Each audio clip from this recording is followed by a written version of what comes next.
Bonsoir, maman pesa tango ezanga leki na yo mwana magloire na segment video oyo na osepela mingi nasala bafia na mama pesa tango eza malamu po osolaka bien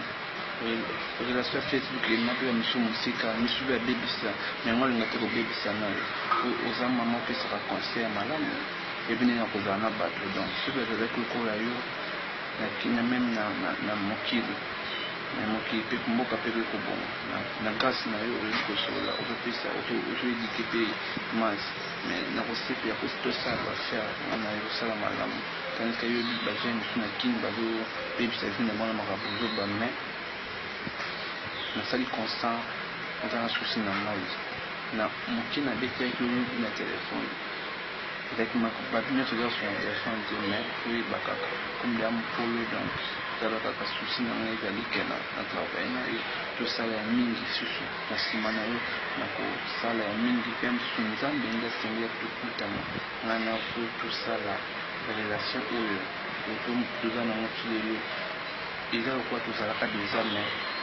nzambe nali asangisaka bato donc nakoloba vraiment togarde relation oyo po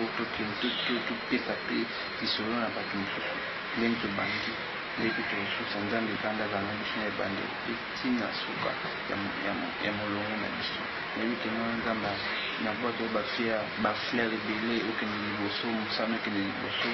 oyo nyonso akoya komeka yo amona yo te sikete monguna azwa place to kokota na bafia nzambe nde mobatizi mais conseil na kopesa yo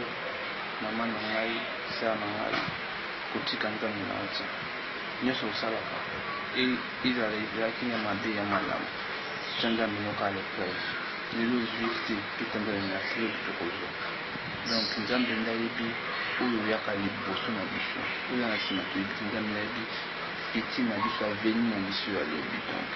même na grâce na nde nzambe atindaki ke tokutana na liboso nganga mais nzambe azwa lokumu parce que